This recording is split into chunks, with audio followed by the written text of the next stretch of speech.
ஜூஜ் 28 கதுசமி அல்லாஹ் part 58.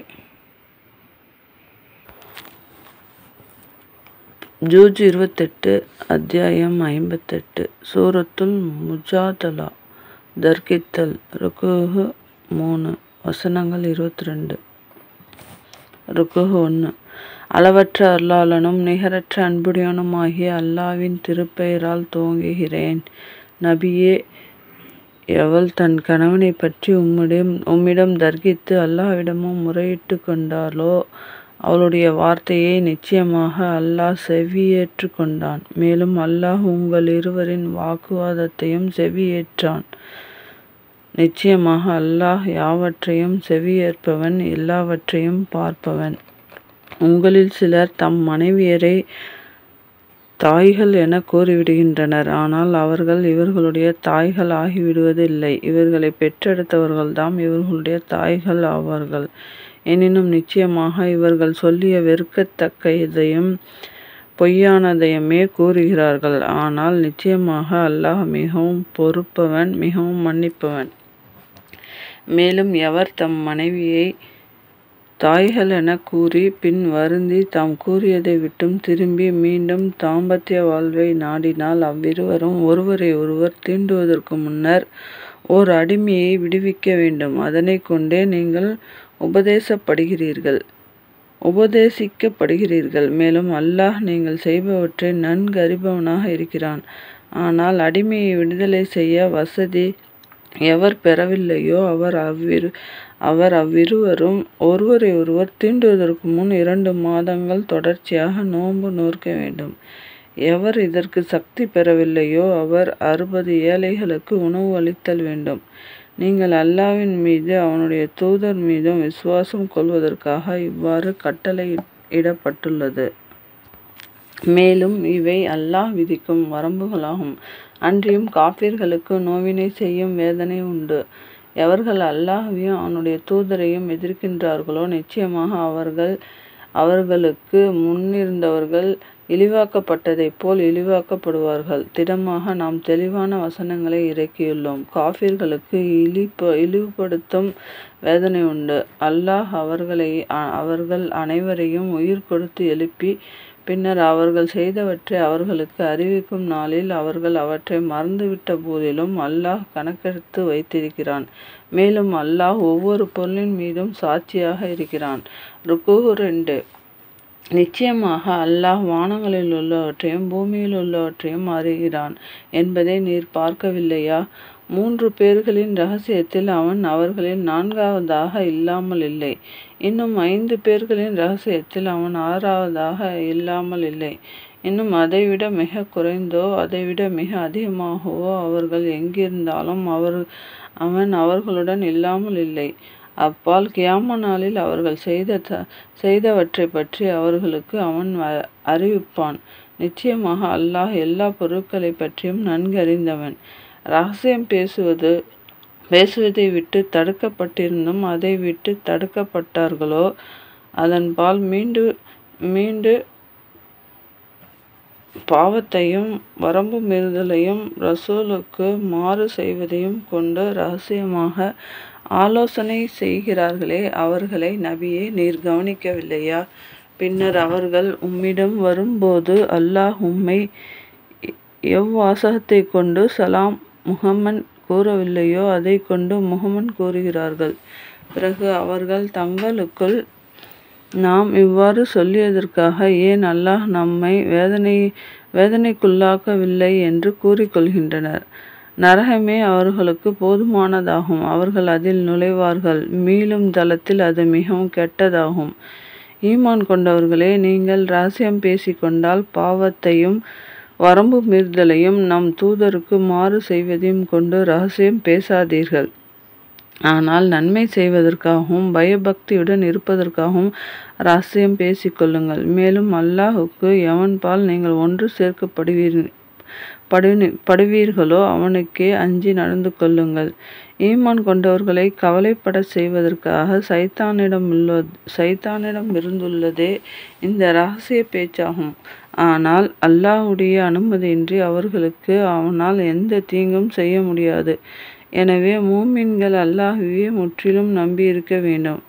ஈமான் கொண்டவர்களே, சபைகளில் நகர்ந்து இடம் கொடுங்கள் என்று உங்களுக்கு சொல்லப்பட்டால் நகர்ந்து இடம் கொடுங்கள். அல்லாஹ் உங்களுக்கு இடம் கொடுப்பான். தவிர எழுந்திருங்கள் என்று கூறப்பட்டால் உடனே எழுந்திருங்கள். அன்றியும் உங்களில் ஈமான் கொண்டவர்களுக்கும் கல்வி ஞானம் அளிக்கப்பட்டவர்களுக்கும் அல்லாஹ் பதவிகளை உயர்த்துவான். அல்லாஹ்வோ நீங்கள் செய்பவற்றை நன்கு அறிந்தவனாக இருக்கிறான். ஈமான் கொண்டவர்களே, நீங்கள் நம் தூதருடன் இரகசியம் பேச நேரிட்டால் உங்கள் இரகசியத்திற்கு முன்னர் ஏதேனும் தான தர்மத்தை முற்படுத்துங்கள். இது உங்களுக்கு நன்மையாகவும் உள்ளத்திற்கு தூய்மையாகவும் இருக்கும். ஆனால் தான தர்மம் செய்வதற்கு நீங்கள் வசதி பெற்றிராவிடின் நிச்சயமாக அல்லாஹ் மிக மன்னிப்பவன், மிக கிருபையுடையவன். நீங்கள் உங்கள் இரகசிய பேச்சுக்கு முன்னால் தான தர்மங்கள் முற்படுத்தி வைக்க வேண்டுமே என்று அஞ்சுகிறீர்களா? அப்படி நீங்கள் செய்ய இயலவில்லை எனில் அதற்காக தௌபா செய்யும் உங்களை அல்லாஹ் மன்னிக்கிறான். ஆகவே தொழுகையை முறைப்படி நிலைநிறுத்துங்கள். இன்னும் ஜக்காத்தும் கொடுத்து வாருங்கள். மேலும் அல்லாஹ்வுக்கும் அவன் தூதருக்கும் வழிபடுங்கள். அன்றியும் நீங்கள் செய்பவற்றையெல்லாம் அல்லாஹ் நன்கு அறிகிறான். ருக்கூ 3. எந்த சமூகத்தார் மீது அல்லாஹ் கோபம் கொண்டானோ அவர்களுடன் சிநேகிக்கிறவர்களை நபியே நீர் கவனித்தீரா? அவர்கள் உங்களில் உள்ளவர்களும் அல்லர், அவர்களில் உள்ளவர்களும் அல்லர். அவர்கள் அறிந்து கொண்டே உங்களுடன் இருப்பதாக பொய் சத்தியம் செய்கின்றனர். அவர்களுக்காக அல்லாஹ் கடினமான வேதனையை சித்தம் செய்திருக்கிறான். நிச்சயமாக அவர்கள் செய்து கொண்டிருப்பவையெல்லாம் மிகவும் கெட்டவையே. அவர்கள் தங்கள் சத்தியங்களை கேடயமாக ஆக்கிக்கொண்டு மக்களை அல்லாஹ்வின் பாதையை விட்டும் தடுக்கிறார்கள். ஆகவே அவர்களுக்கு இழிவுபடுத்தும் வேதனை உண்டு. அவர்களுடைய சொத்துக்களும் அவர்களுடைய மக்களும் அல்லாஹ்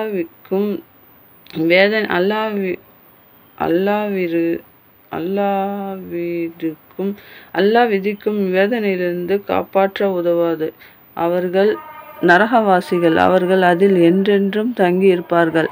அவர்கள் அனைவரும் அல்லாஹ் எழுப்பும் நாளில் அவர்கள் உங்களிடம் சத்தியம் செய்தது போல் அவனிடம் சத்தியம் செய்வார்கள். அன்றியும் அவர்கள் அதன் மூலம் தப்பித்துக் கொள்வதற்கு ஏதோ ஒன்றின் மீது நிச்சயமாக தாங்கள் இருப்பதாக எண்ணிக்கொள்வார்கள். அறிந்து கொள்க, நிச்சயமாக அவர்கள் பொய்யர்களே. அவர்களை சைத்தான் மிகைத்து அல்லாஹ்வின் நினைப்பையும் அவர்கள் மறந்து விடுமாறு செய்துவிட்டான். அவர்களே சைத்தானின் கூட்டத்தினர். அறிந்து கொள்க, சைத்தானின் கூட்டத்தினர் தாம் நிச்சயமாக நஷ்டமடைந்தவர்கள். நிச்சயமாக எவர்கள் அல்லாஹ்வையும் அவனுடைய தூதரையும் எதிர்க்கிறார்களோ நிச்சயமாக அவர்களே மிகவும் தாழ்ந்தவர்கள். நானும் என்னுடைய தூதர்களும் நிச்சயமாக மிகைத்து விடுவோம் என்று அல்லாஹ் விதித்துள்ளான். நிச்சயமாக அல்லாஹ் மிக்க சக்தியுடையவன், யாவரையும் மிகைத்தவன். அல்லாஹ்வையும் இறுதி நாளையும் நம்பும் சமூகத்தினர் அல்லாஹ்வையும் அவனது தூதரையும் பகைத்து கொண்டவர்களை நேசிப்பவர்களாக நபியே நீர் காண மாட்டீர். அவர்கள் தங்கள் பெற்றோராயினும் தங்கள் புதல்வர்களாயினும் தங்கள் சகோதரர்களாயினும் தங்கள் குடும்பத்தினராயினும் சரியே. ஏனெனில் அத்தகையவர்களின் இதயங்களில் அல்லாஹ் ஈமானை எழுதி பதித்து விட்டான். மேலும் அவன் தம்மிடமிருந்து அருள் என்னும் ஆன்மாவை கொண்டு பலப்படுத்தி இருக்கிறான். சுவர்க்க சோலைகளில் என்றென்றும் இருக்கும்படி அவர்களை பிரவேசிக்க செய்வான். அவற்றின் கீழே ஆறுகள் ஓடிக்கொண்டிருக்கும். அல்லாஹ் அவர்களை பொருந்தி கொண்டான், அவர்களும் அவனை பொருந்தி கொண்டார்கள். அவர்கள்தாம் அல்லாஹ்வின் கூட்டத்தினர். நிச்சயமாக அல்லாஹ்வின் கூட்டத்தினர் தாம் வெற்றி பெறுவார்கள். அத்தியாயம் 59. சூரத்துல் ஹஸ்ர். ஒன்று கூட்டுதல். ருக்கூ 3 வசனங்கள் 24. அளவற்ற அருளாளனும் நிகரற்ற அன்புடையவனுமாகிய அல்லாஹ்வின் திருப்பெயரால் துவங்குகிறேன். வானங்களிலுள்ளவையும் பூமியில் உள்ளவையும் அல்லாஹ்வை தஸ்பீஹ் செய்கின்றன, துதிக்கின்றன. அவன் யாவரையும் மிகைத்தவன், ஞானம் மிக்கவன். வேதத்தை உடையோரில் எவர்கள் நிராகரித்து கொண்டிருந்தனரோ அவர்களை அவர்களுடைய வீடுகளிலிருந்து முதல் வெளியேற்றத்தில் வெளியேற்றியவன் அவனே. எனினும் அவர்கள் வெளியேறுவார்கள் என்று நீங்கள் நினைக்கவில்லை. அவர்களும் தங்களுடைய கோட்டைகள் நிச்சயமாக அல்லாஹ்விட்டும் தங்களை தடுத்து கொள்பவை என்று நினைத்தார்கள். ஆனால் அவர்கள் எண்ணியிராத புறத்திலிருந்து அவர்கள்பால் அல்லாஹ் வேதனையை கொண்டு வந்து அவர்களுடைய இதயங்களில் பீதியையும் போட்டான். அன்றியும் அவர்கள் நம் கைகளாலும் மூமின்களின் கைகளாலும் தம் வீடுகளை அழித்து கொண்டனர். எனவே அகப்பார்வையுடையோரே, நீங்கள் இதிலிருந்து படிப்பினை பெறுவீர்களாக. தவிரவும் அவர்கள் மீது வெளியேறுகையை அல்லாஹ் விதிக்காதிருந்தால் இவ்வுலகிலேயே அவர்கள் கடினமான வேதனை செய்திருப்பான். இன்னும் அவர்களுக்கு மறுமையிலும் நரக நெருப்பின் வேதனை உண்டு. அதற்கு காரணம், நிச்சயமாக அவர்கள் அல்லாஹ்வுக்கும் அவனுடைய தூதருக்கும் விரோதம் செய்தார்கள். அன்றியும் எவன் அல்லாஹ்வை விரோதிக்கின்றானோ அவனை நிச்சயமாக அல்லாஹ் வேதனை செய்வதில் கடினமானவன். நீங்கள் அவர்களுடைய பேரித்த மரங்களை வெட்டியதோ அல்லது அவற்றின் வேர்களின் மீது அவை நிற்கும்படியாக விட்டுவிட்டதோ அல்லாஹ்வின் அனுமதியாலும் அந்த பாவிகளை அவன் இழிவுபடுத்துவதற்காகவுமே தான். மேலும் அல்லாஹ் தன் தூதர்களுக்கு அவர்களிலிருந்தும் எதை மீட்டு கொடுத்தானோ அதற்காக நீங்கள் குதிரைகளையோ ஒட்டகங்களையோ ஓட்டி போர் செய்துவிடவில்லை. எனினும் நிச்சயமாக அல்லாஹ் தான் நாடுவோர் மீது தன் தூதர்களுக்கு ஆதிக்கத்தை தருகிறான். மேலும் அல்லாஹ் எல்லா பொருட்களின் மீதும் பேராற்றலுடையவன். அவ்வூராரிடம் இருந்தவற்றில் அல்லாஹ் தன் தூதருக்கு மீட்டு கொடுத்தவை அல்லாஹ்வுக்கும் அவன் தூதருக்கும் உறவினர்களுக்கும் அனாதைகளுக்கும் ஏழைகளுக்கும் வழிப்போக்கருக்கும் ஆகும். மேலும் உங்களிலுள்ள செல்வந்தருக்குள்ளேயே செல்வம் சுற்றி கொண்டிருக்காமல் இருப்பதற்காக இவ்வாறு பங்கிட்டு கொடுக்க கட்டளை இடப்பட்டுள்ளது. மேலும் நம் தூதர் உங்களுக்கு எதை கொடுக்கிறாரோ அதை எடுத்துக்கொள்ளுங்கள். இன்னும் எதை விட்டும் உங்களை விலக்குகின்றாரோ அதை விட்டு விலகிக் கொள்ளுங்கள். மேலும் அல்லாஹ்வை அஞ்சிக் கொள்ளுங்கள். நிச்சயமாக அல்லாஹ் வேதனை செய்வதில் மிக கடினமானவன். எவர்கள் தம் வீடுகளையும் தம் சொத்துக்களையும் அல்லாஹ்வின் அருளையும் அவன் திருப்பொருத்தத்தையும் தேடியவர்களாக வெளியேற்றப்பட்டனரோ அந்த ஏழை முஹாஜிர்களுக்கும் ஹிஜ்ரத் செய்தவர்களுக்கும் அப்பொருளில் பங்குண்டு. அல்லாஹ்வுக்கும் அவன் தூதருக்கும் உதவி செய்து கொண்டிருக்கின்றனர். அவர்கள்தாம் உண்மையாளர்கள். இன்னும் சிலருக்கு இதில் பங்குண்டு. அவர்கள் மதீனாவில் முஹாஜிர்களுக்கு முன்னரே ஈமானுடன் வீட்டை அமைத்து கொண்டவர்கள். அவர்கள் நாடு துறந்து தங்களிடம் குடியேறி வந்தவர்களை நேசிக்கின்றனர். அன்றியும் அவ்வாறு குடியேறியவர்களுக்கு கொடுக்கப்பட்ட பட்டத்திலிருந்து தங்கள் நெஞ்சங்களில் தேவைப்பட மாட்டார்கள். மேலும் தங்களுக்கு தேவை இருந்த போதிலும் தங்களை விட அவர்களையே உதவி பெறுவதற்கு தக்கவர்களாக தேர்ந்தெடுத்து கொள்வார்கள். இவ்வாறு எவர்கள் உள்ளத்தின் உலோபித்தனத்திலிருந்து காக்கப்பட்டார்களோ அத்தகையவர்கள்தான் வெற்றி பெற்றவர்கள் ஆவார்கள். அவர்களுக்கு பின் குடியேறியவர்களுக்கும் இதில் பங்குண்டு.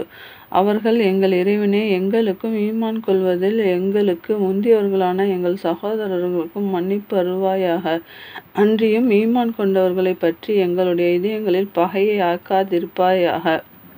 எங்கள் இறைவனே, நிச்சயமாக நீ மிக்க இரக்கமுடையவன், கிருபை மிக்கவன் என்றும் பிரார்த்தித்து கூறுவர். ருக்குஹு 2. நபியே, நயவஞ்சகம் செய்வோரை நீர் கவனிக்கவில்லையா? அவர்கள் வேதத்தை உடையோரிலுள்ள நிராகரித்து கொண்டிருப்போரான தம் சகோதரர்களிடம் நீங்கள் வெளியேற்றப்பட்டால் உங்களுடன் நாங்களும் நிச்சயமாக வெளியேறுவோம். அன்றியும் உங்களுக்கு எதிராக நாங்கள் எவருக்கும் எப்பொழுதும் நாம் வழிபட மாட்டோம். மேலும் உங்களுக்கு எதிராக போர் செய்ய பெற்றால் நிச்சயமாக நாங்கள் உங்களுக்கு உதவி செய்வோம் என்று கூறுகின்றனர். ஆனால் நிச்சயமாக அவர்கள் பொய்யர்கள் என்று அல்லாஹ் சாட்சியம் கூறுகிறான். அவர்கள் வெளியேற்றப்பட்டால் இவர்கள் அவர்களுடன் வெளியேற மாட்டார்கள். மேலும் அவர்களுக்கு எதிராக போர் செய்ய பெற்றால் இவர்கள் அவர்களுக்கு உதவி செய்யவும் மாட்டார்கள். அன்றியும் இவர்கள் அவர்களுக்கு உதவி செய்தாலும் நிச்சயமாக புறமுதுகு காட்டி பின்வாங்கி விடுவார்கள். பின்னர் அவர்கள் எத்தகைய உதவியும் அளிக்கப்பட மாட்டார்கள். நிச்சயமாக அவர்களுடைய இதயங்களில் அல்லாஹ்வை விட உங்களை பற்றிய பயமே பலமாக இருக்கிறது. அல்லாஹ்வை விட்டும் உங்களை அதிகம் அஞ்சுவதற்கு காரணம் அவர்கள் உண்மையை உணர்ந்து கொள்ளாத சமூகத்தினராக இருப்பதனால்தான் இந்த நிலை. கோட்டைகளால் அரண் செய்யப்பட்ட ஊர்களிலோ அல்லது மதில்களுக்கு அப்பால் இருந்து கொண்டோ அல்லாமல் அவர்கள் எல்லோரும் ஒன்று சேர்ந்து உங்களுடன் போரிட மாட்டார்கள். அவர்களுக்குள்ளேயே போரும் பகையும் மிக கடுமையானவை. இந்நிலையில் அவர்கள் யாவரும் ஒன்றுபட்டிருப்பதாக நீர் எண்ணுகிறீர். ஆனால் அவர்களுடைய இதயங்கள் சிதறி கிடக்கின்றன. இதற்கு காரணம் மெய்யாகவே அவர்கள் அறிவற்ற சமூகத்தார் என்பதுதான்.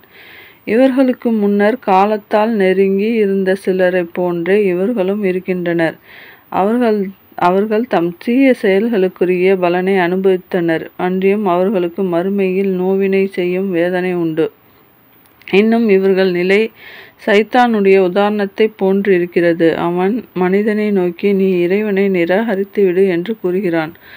அவ்வாறு மனிதன் நிராகரித்ததும், நான் உன்னை விட்டு ஒதுங்கி கொண்டேன், ஏனெனில் நான் அகிலங்களுக்கெல்லாம் இறைவனாகிய அல்லாஹ்வை அஞ்சுகிறேன் என்றான். அவ்விருவரின் முடிவு நிச்சயமாக அவர்கள் என்றென்றும் தங்கும் நரக நெருப்புதான். அநியாயக்காரர்களின் கூலி இதுவேயாகும். ருக்கூஹ் 3. ஈமான் கொண்டவர்களே, அல்லாஹ்வுக்கு அஞ்சி நடந்து கொள்ளுங்கள். மேலும் ஒவ்வொருவரும் மறுமை நாளைக்காக தான் முற்படுத்தி வைத்திருப்பதை பார்த்து கொள்ளட்டும். இன்னும் நீங்கள் அல்லாஹ்வை அஞ்சி நடந்து கொள்ளுங்கள். நீங்கள் செய்பவற்றை நிச்சயமாக அல்லாஹ் நன்கறிபவன். அன்றியும் அல்லாஹ்வை மறந்துவிட்டவர்கள் போன்று நீங்கள் ஆகிவிடாதீர்கள். ஏனெனில் அவர்கள் தங்களையே மறக்கும்படி அல்லாஹ் செய்துவிட்டான். அத்தகையோர் தாம் பாசிக்குகள், பெரும் பாவிகள் ஆவார்கள். நரகவாசிகள் சுவர்க்கவாசிகளுக்கு சமமாக மாட்டார்கள். சுவர்க்கவாசிகளே பெரும் பாக்கியமுடையோர். நபியே, ஒரு மலையின் மீது இந்த குர்ஆனை இறக்கியிருந்தோமானால் அல்லாஹ்வின் பயத்தால் அது நடுங்கி பிளந்து போவதாக கண்டிருப்பீர். மேலும் மனிதர்கள் சிந்திக்கும் பொருட்டு இத்தகைய உதாரணங்களை நாம் அவர்களுக்கு விளக்குகிறோம். அவனே அல்லாஹ் வணக்கத்துக்குரியவன். அவனை தவிர வேறு நாயன் இல்லை. மறைவானவற்றையும் பகிரங்கமானவற்றையும் அறிபவன் அவனே. அளவற்ற அருளாளன், நிகரற்ற அன்புடையோன். அவனே அல்லாஹ் வணக்கத்துக்குரிய நாயன். அவனை தவிர வேறு யாரும் இல்லை. அவனே பேரரசன், மிக பரிசுத்தமானவன், சாந்தி அளிப்பவன், தஞ்சமளிப்பவன், பாதுகாப்பவன், யாவரையும் மிகைப்பவன், அடக்கி ஆள்பவன், பெருமை குறித்தானவன். அவர்கள் இணை வைப்பவற்றை எல்லாம் விட்டு அல்லாஹ் மிக தூய்மையானவன்.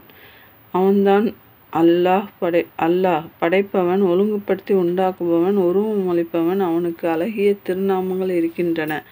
வானங்களிலும் பூமியில் உள்ளவை யாவும் அவனையே தஸ்பீஹ் செய்து துதி செய்கின்றன. அவனே யாவரையும் மிகைத்தவன், ஞானமிக்கவன்.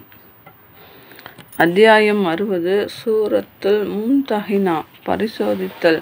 ருக்கூஹ் 2 வசனங்கள் 13. ருக்கூஹ் 1. அளவற்ற அருளாளனும் நிகரற்ற அன்புடையனுமாகிய அல்லாஹ்வின் திருப்பெயரால் துவங்குகிறேன். ஈமான் கொண்டவர்களே, எனக்கு விரோதியாகவும் உங்களுக்கு விரோதியாகவும் இருப்பவர்களை பிரியத்தின் காரணத்தால் இரகசிய செய்திகளை எடுத்துக்காட்டும் உற்ற நண்பர்களாக்கிக் கொள்ளாதீர்கள். ஏனெனில் உங்களிடம் வந்துள்ள சத்திய வேதத்தை அவர்கள் நிராகரிக்கிறார்கள். நீங்கள் உங்கள் இறைவனான அல்லாஹ்வின் மீது ஈமான் கொண்டதற்காக இத்தூதரையும் உங்களையும் வெளியேற்றுகிறார்கள். என் பாதையில் போரிடுவதற்காகவும் என் பொருத்தத்தை நாடியும் நீங்கள் புறப்பட்டிருந்தால் அவர்களை நண்பர்களாக்கிக் கொள்ளாதீர்கள். அப்போது நீங்கள் பிரியத்தால் அவர்களிடத்தில் இரகசியத்தை வெளிப்படுத்தி விடுகிறீர்கள். ஆனால் நீங்கள் மறைத்து வைப்பதையும் நீங்கள் வெளிப்படுத்துவதையும் நான் நன்கு அறிந்தவன். மேலும் உங்களிலிருந்தும் எவர் இதை செய்கிறாரோ அவர் நேர்வழியை திட்டமாக தவற விட்டுவிட்டார். அவர்களுக்கு உங்கள் மீது வாய்ப்பு கிடைத்தால் அவர்கள் உங்களுக்கு விரோதிகளாகி தம் கைகளையும் தம் நாவுகளையும் உங்களுக்கு தீங்கிழைப்பதற்காக உங்கள் பால் நீட்டுவார்கள். தவிர நீங்களும் காஃபிர்களாக வேண்டும் என்று பிரியப்படுவார்கள். உங்கள் உறவினரும் உங்கள் மக்களும் கியாமத் நாளில் உங்களுக்கு எப்பயனும் அளிக்க மாட்டார்கள். அந்நாளில் அல்லாஹ் உங்களிடையே தீர்ப்பளிப்பான். அன்றியும் நீங்கள் செய்தவற்றை அல்லாஹ் உற்று நோக்கியவனாகவே இருக்கிறான். இப்ராஹிமிடமும் அவரோடு இருந்தவர்களிடமும் நிச்சயமாக உங்களுக்கு ஒரு அழகிய முன்மாதிரி இருக்கிறது. தம் சமூகத்தாரிடம் அவர்கள் உங்களை விட்டும் இன்னும் அல்லாஹ்வை அன்றி நீங்கள்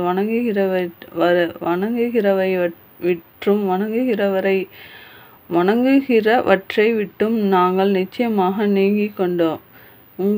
உங்களையும் நாங்கள் நிராகரித்து விட்டோம். அன்றியும் ஏகனான அல்லாஹ் ஒருவன் மீதே நீங்கள் நம்பிக்கை கொள்ளும் வரை நமக்கும் உங்களுக்கும் இடையில் பகைமையும் வெறுப்பும் நிரந்தரமாக ஏற்பட்டுவிட்டன என்றார்கள். ஆனால் இப்ராஹிம்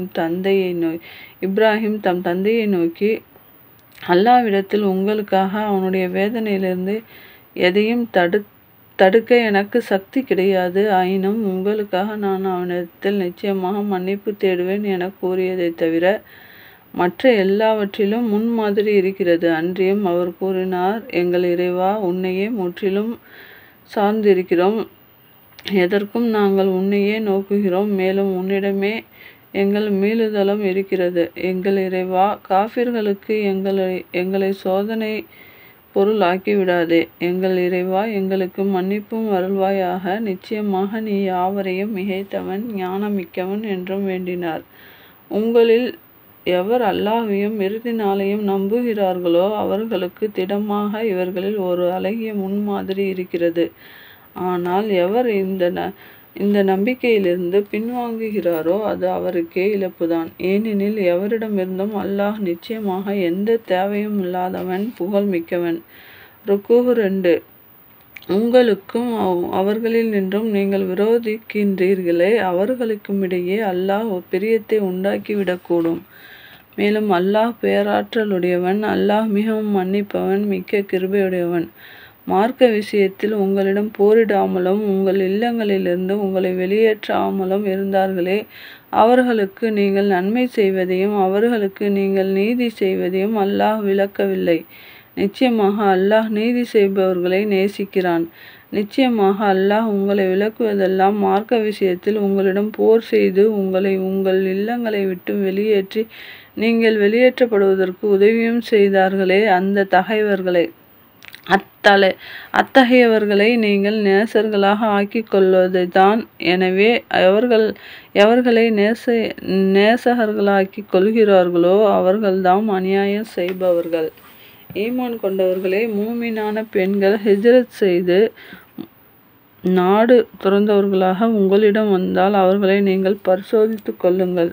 அல்லாஹ் அவர்கள் ஈமானை நன்கு அறிந்தவன். எனவே அவர்கள் மூமினான பெண்கள் என நீங்கள் அறிந்தால் காஃபிர்களிடம் அவர்களை திருப்பி அனுப்பிவிடாதீர்கள். ஏனெனில் அந்த பெண்கள் அந்த ஆண்களுக்கு அனுமதிக்கப்பட்டவர்கள் இல்லை, அந்த ஆண்கள் இந்த பெண்களுக்கு அனுமதிக்கப்பட்டவர்கள் இல்லை. ஆனால் இப்பெண்களுக்காக அவர்கள் செலவு செய்திருந்ததை அவர்களுக்கு கொடுத்து விடுங்கள். அன்றியும் நீங்கள் அப்பெண்களுக்குரிய மகரை கொடுத்து அவர்களை விவாகம் செய்து கொள்வது உங்களின் மீது குற்றம் இல்லை. மேலும் நிராகரித்து கொண்டிருக்கும் பெண்களின் விவாக பந்தத்தை நீங்கள் பற்றி பிடித்து கொள்ள வேண்டாம். அன்றியும் நீங்கள் செலவு செய்திருந்ததை அவர்கள் போய் சேருவோரிடம் கேளுங்கள். அவ்வாறே ஈமான் கொண்டு உங்களிடம் வந்து விட்டோருக்காக தாங்கள் செலவு செய்ததை அவர்கள் உங்களிடம் கேட்கலாம். இதுவே அல்லாஹ்வுடைய கட்டளையாகும். உங்களிடையே அவன் இவ்வாறே தீர்ப்பு வழங்குகிறான். மேலும் அல்லாஹ் நன்கு அறிந்தவன், ஞானமிக்கவன். மேலும் உங்கள் மனைவியரிலிருந்து எவரேனும் உங்களை விட்டு தப்பி காஃபிர்களிடம் சென்ற பின்னர் நீங்கள் போர் பொருள்களை அடைந்தால் எவர்கள் மனைவியர் சென்று விட்டனரோ அவர்களுக்கு அவர்கள் செலவு செய்தது போன்றதை நீங்கள் கொடுங்கள். அன்றியும் நீங்கள் எவன் மீது நம்பிக்கை கொண்டு மூமின்களாக இருக்கிறீர்களோ அந்த அல்லாஹ்வுக்கு அஞ்சி நடந்து கொள்ளுங்கள்.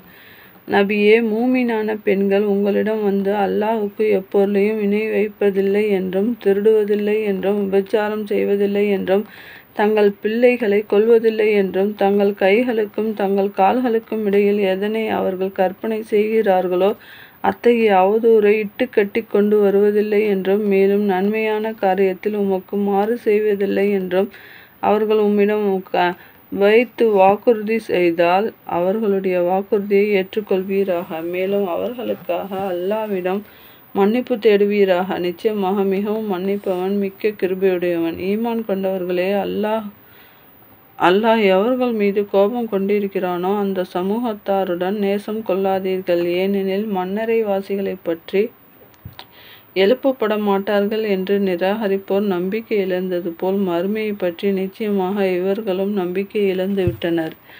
அத்தியாயம் 61. சூரத்துல் சாஃப். அணிவகுப்பு. ருக்கு 2 வசனங்கள் 14. அளவற்ற அருளாளனும் நிகரற்ற அன்புடையனுமாகிய அல்லாவின் திருப்பெயரால் துவங்குகிறேன். வானங்களில் உள்ளவையும் பூமியில் உள்ளவையும் அல்லாஹுவை தஸ்பீஹ் துதி செய்து கொண்டிருக்கின்றன. அவன் யாவரையும் மிகைத்தவன், ஞானமிக்கவன். ஈமான் கொண்டவர்களே, நீங்கள் செய்யாததை ஏன் சொல்கிறீர்கள்? நீங்கள் செய்யாததை நீங்கள் கூறுவது அல்லாவிடம் பெரிதும் வெறுப்புடையதாக இருக்கிறது. எவர்கள் ஈயத்தால் வார்க்கப்பட்ட கெட்டியான கட்டடத்தைப் போல் அணியில் நின்று அல்லாஹ்வுடைய பாதையில் போரிடுகிறார்களோ அவர்களை நிச்சயமாக அல்லாஹ் நேசிக்கிறான். மேலும் மூசா தம் சமூகத்தாரிடம், என் சமூகத்தாரே, நிச்சயமாக நான் உங்களிடம் அனுப்பப்பட்ட அல்லாஹ்வின் தூதன் என்பதை நீங்கள் திடமாக அறிந்து கொண்டே ஏன் என்னை துன்புறுத்துகிறீர்கள் என்று கூறிய வேளையை நபியே, நீர் நினைவு கூறுவீராக. ஆகவே அவர்கள் நேர்வழியிலிருந்து சருகிய பொழுது அல்லாஹ் அவர்களுடைய இருதயங்களை நேர்வழியிலிருந்து சருக செய்தான். அன்றியும் ஃபாசிக்குகளான பாவம் செய்வோரான சமூகத்தாரை அல்லாஹ் நேர்வழியில் செலுத்த மாட்டான்.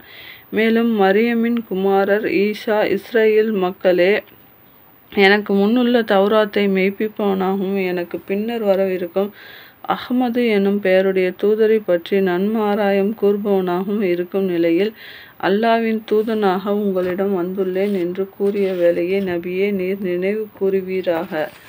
எனினும் அவர்களிடம் தெளிவான அத்தாட்சிகளை அவர் கொண்டு வந்தபோது அவர்கள் இது தெளிவான சூனியமாகும் என்று கூறினார்கள். மேலும் எவன் இஸ்லாத்தின் பால் அழைக்கப்பட்ட நிலையில் அல்லாவின் மீது பொய்யை இட்டு கட்டுகிறானோ அவனை விட அநியாயக்காரன் யார்? அன்றியும் அநியாயக்கார சமூகத்தாரை அல்லாஹ் நேர்வழியில் செலுத்த மாட்டான். அவர்கள் அல்லாவின் ஒளியை தம் வாய்களை கொண்டு ஊதி அணைத்துவிட நாடுகின்றனர். ஆனால் காஃபிர்கள் வெறுத்த போதிலும் அல்லாஹ் தன் ஒளியை பூர்ணமாக்கியே வைப்பான். இணை வைத்து வணங்கும் முஸ்ரிக்குகள் வெறுத்த போதிலும் மற்ற எல்லா மார்க்கங்களையும் மிகைக்கும் பொருட்டு அவனே தம் தூதரை நேர்வழியுடன் சத்திய மார்க்கத்துடனும் அனுப்பினான். ருக்கு 2. ஈமான் கொண்டவர்களே, நோவினை செய்யும் வேதனையிலிருந்து உங்களை ஈடேற்ற வல்ல ஒரு வியாபாரத்தை நான் உங்களுக்கு அறிவிக்கட்டுமா? அது நீங்கள் அல்லாவின் மீது அவன் தூதர் மீதும் ஈமான் கொண்டு உங்கள் பொருள்களையும் உங்கள் உயிர்களையும் கொண்டு அல்லாவின் பாதையில் ஜிஹாத் அறப்போர் செய்வதாகும். நீங்கள் அறிபவர்களாக இருப்பின் இதுவே உங்களுக்கு மிக மேலான நன்மையுடையதாகும். அவன் உங்களுக்கு உங்கள் பாவங்களை மன்னிப்பான். சோனபதிகளில் உங்களை பிரவேசிக்க செய்வான். அவற்றின் கீழே ஆறுகள் ஓடிக்கொண்டிருக்கும். அன்றியும் நிலையான அத்துணு என்னும் சொர்க்க சோலைகளில் மனம் பொருந்திய இருப்பிடங்களும் உங்களுக்கு உண்டு. இதுவே மகத்தான மார்க்கமாகும். அன்றியும் நீங்கள் நேசிக்கும் வேறொன்றும் உண்டு. அதுதான் அல்லாஹ்விடமிருந்து உதவியும் நெருங்கி வரும் வெற்றியுமாகும். எனவே ஈமான் கொண்டவர்களுக்கு இதை கொண்டு நன்மாராயம் கூறுவீராக. ஈமான் கொண்டவர்களே, மரியமின் குமாரர் ஈசா தம் சீடர்களை நோக்கி, அல்லாஹ்வுக்காக எனக்கு உதவி செய்வோர் யார் எனக் கேட்க, சீடர்கள் நாங்கள் அல்லாஹ்வின் உதவியாளர்களாக இருக்கிறோம் என்று கூறியது போல் நீங்கள் அல்லாஹ்வின் உதவியாளர்களாக ஆகிவிடுங்கள். எனினும் இஸ்ரேல் மக்களில் ஒரு கூட்டம் ஈமான் கொண்டது, பிறிதொரு கூட்டமோ நிராகரித்தது. ஆகவே ஈமான் கொண்டவர்களுக்கு எவர்களுடைய பகைவர்களுக்கு எதிராக உதவி அளித்தோம், அதனால் அவர்களுடைய